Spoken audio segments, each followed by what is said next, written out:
বন্দে মাতরম।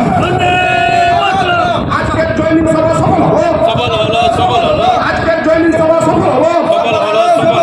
বন্দে মাতরম। এগিয়ে আসছে 2026-এর বিধানসভা নির্বাচন, আর তার ঠিক আগেই নিজের বিধানসভা ক্ষেত্র গোয়ালপুকুরে তৃণমূল কংগ্রেসকে আরও বেশি শক্তিশালী করতে তৎপর হয়েছেন রাজ্যের মন্ত্রী তথা গোয়ালপুকুরের বিধায়ক গোলাম রব্বানী। রবিবার গোয়ালপুকুর ব্লকের গোয়াগাঁও অঞ্চলে সিপিএম এবং কংগ্রেস থেকে 465 পরিবার রাজ্যের মন্ত্রী গোলাম রব্বানীর হাত থেকে তৃণমূলের পতাকা ধরে তৃণমূল কংগ্রেসে সামিল হলেন। এদিনের অনুষ্ঠানে উপস্থিত ছিলেন রাজ্যের মন্ত্রী গোলাম রব্বানী, মন্ত্রী ভাতা তথা উত্তর দিনাজপুর জেলা পরিষদের সহকারী সভাধিপতি গোলাম রসুল মনি, উপস্থিত ছিলেন তৃণমূল কংগ্রেসের ব্লক সভাপতি আহমেদ রেজা সহ গোয়ালপুকুর ব্লকের তৃণমূল নেতৃত্বরা। এদিনের জয়নিং সভায় 465-টিরও বেশি পরিবার থেকে প্রায় 2000-এর বেশি লোক সিপিএম এবং কংগ্রেস ছেড়ে দিয়ে তৃণমূল কংগ্রেসে সামিল হয়েছেন। এদিনের জয়নিং সভা থেকে কি বললেন রাজ্যের মন্ত্রী গোলাম রব্বানী সহ অন্যান্য নেতৃত্বরা, চলুন শুনুন নেওয়া যাক নিউজ টুডে ইন্ডিয়াতে। বললাম কি প্রোগ্রাম ছিল আজকে আপনার গোয়াগাঁও? আজকে আমাদের জয়নিং প্রোগ্রাম ছিল। আজকে হারুন রৌফ সাহেব, মাস্টার রৌফ সাহেব অনেক ভালো মানুষ, সিদ্ধান্তের মানুষ, ম্যান অফ প্রিন্সিপাল। আর সব থেকে বড় ব্যাপার, ওরা এটা ভেবেছিলেন তখন কি কংগ্রেস বোধহয় ক্ষমতায় আসবে, যার জন্য সবাই এরা কংগ্রেসে একটা হাওয়া তৈরি করেছিল। যখন দেখা গেল যে সারা ভারতের লোক ভোট দিল বিজেপিকে শেষ করার জন্য, এখান থেকে 303 থেকে নেবে 240-এ চলে আসলো, এরা মনে করলেন কি না এই 7টা সিট যদি 6-7টা সিট আমরা আর বিজেপিকে ডিফিট দিতে পারতাম তো আজকে বিজেপির সরকার হতো না। তো আমি এটা বলবো যে দের আয় দুরুস্ত আয়, আর আজকে এরা এসে দিদির উন্নয়ন দেখে, মমতা ব্যানার্জির উন্নয়ন দেখে অনেক লাভ হয়েছে। স্যার বলছিলাম যে কতজন পরিবার জয়েন করলো? অনেক, তো এখানে দেখলাম তো 400 পরিবার থেকে বেশি জয়েন করলেন। হ্যাঁ, 465 পরিবার। কত লোক হবে টোটাল? পরিবার 3-4 লোক। কোন দল থেকে আসছে? এরা সিপিএম কংগ্রেস এই দুইটা দল থেকে এসেছে, আর বেশিরভাগ সিপিএম। এরা দেখলেন যখন ভারতের অবস্থাটা যেরকম, মমতা ব্যানার্জি আমাদের মুখ্যমন্ত্রী একটা কথা বারবার বলছেন যে আমি এনআরসি সিএ এখানে লাগু করব না, এখনো হয়নি না। তেমনি ঠিক বলেছিলেন যে ওয়াকফ বিলকে আমি লাগু করব না।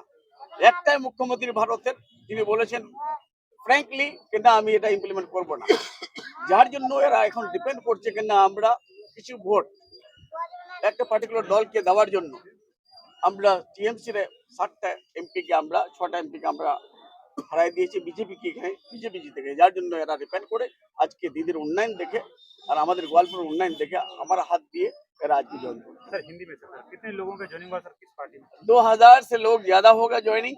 465 परिवार है तो नाम आया है, और ये सीपीएम कांग्रेस डिफरेंट पार्टी से आया है।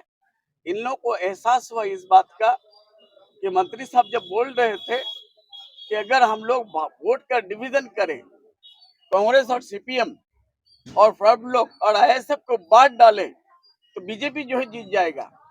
वही हुआ, रिजल्ट आया वही। और रिजल्ट देखने के बाद इन लोग को एहसास हुआ कि सारे हिंदुस्तान के लोग वोट डाला मोदी के खिलाफ, मोदी जी के खिलाफ, अमित शाह जी के खिलाफ, बीजेपी के खिलाफ।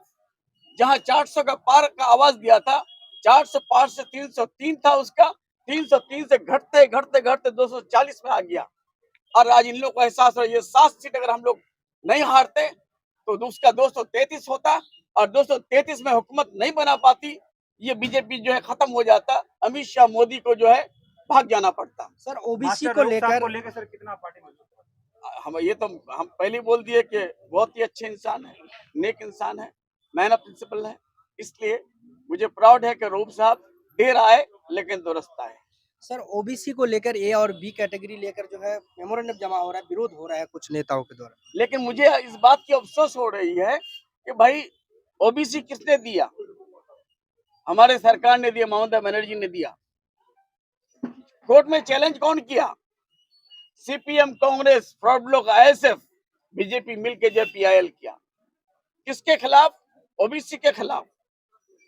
तो ओबीसी अगर का बेनिफिट पाता है तो हो सकता है मुस्लिम लोग, संख्यालघु लोग और कुछ जो डिफरेंट डिप्राइव सेक्शन जो है हिंदू कम्युनिटी में, ये लोग सारा वोट जो है ममता बनर्जी को दे देंगे। इस पे चैलेंज करो।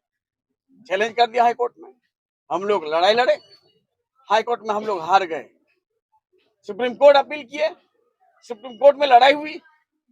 लड़ाई होने के बाद सुप्रीम कोर्ट का डायरेक्शन आया कि सर्वे करो। हम लोगों ने सर्वे किया, 3 महीने के अंदर सर्वे रिपोर्ट दे करके फिर ओबीसी एबी, वो तो एक रिटायर्ड जज किया है, एक में आया है 7% रिजर्वेशन, एक में आया 10% रिजर्वेशन, दोनों में हिंदू मुस्लिम है।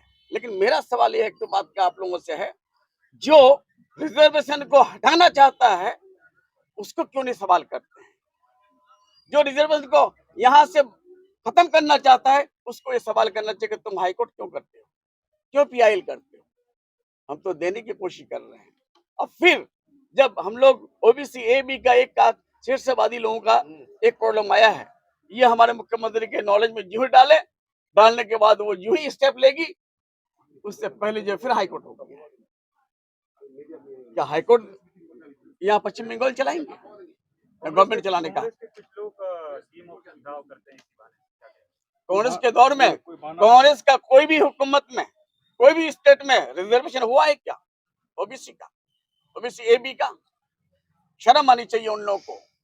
वोट को डिवाइड करने के लिए पॉलिटिक्स कर रहा है। जिस तरह से पार्लियामेंट में जो है वो डिवाइड करके वोट को बीजेपी को जिताया, ठीक है, असेंबली में करना चाह रहा है।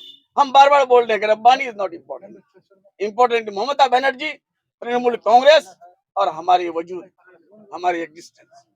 Thank you.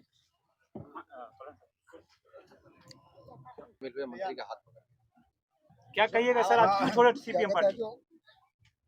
38 साल हम वामफ्रंट में रहे, 8 साल कांग्रेस में थे, 38 साल हम वामफ्रंट में रहे, टोटल 46 साल के बाद आज हम टीएमसी ज्वाइन किए हैं। क्यों किए हैं? तो पश्चिम बंगाल जो अभी डेवलपमेंट हुआ है, तरह तरह की स्कीम है, यही सब को देख करके आज ये प्रोग्राम रखा गया है और मंत्री साहब का हम हाथ पकड़े हैं और ममता बनर्जी की सरकार कायम रखने के लिए हम अपना सबका परिवार आज उन लोग डिक्लेयर किए, इसलिए मैं उन लोगों को मुबारकबाद देता हूँ। उन लोगों का जितने भी पब्लिक वो है वोटर डिक्लेरेशन के, उन लोगों को मैं मुबारकबाद देता हूँ कि ग्वालपुर का डेवलपमेंट और ग्वालपुर का तरक्की का काम के लिए, और 2026 में ममता बनर्जी को फिर चौथी बार देखने के लिए सबको डिक्लेयर किए और ग्वालपुर में अच्छा रिजल्ट होगा।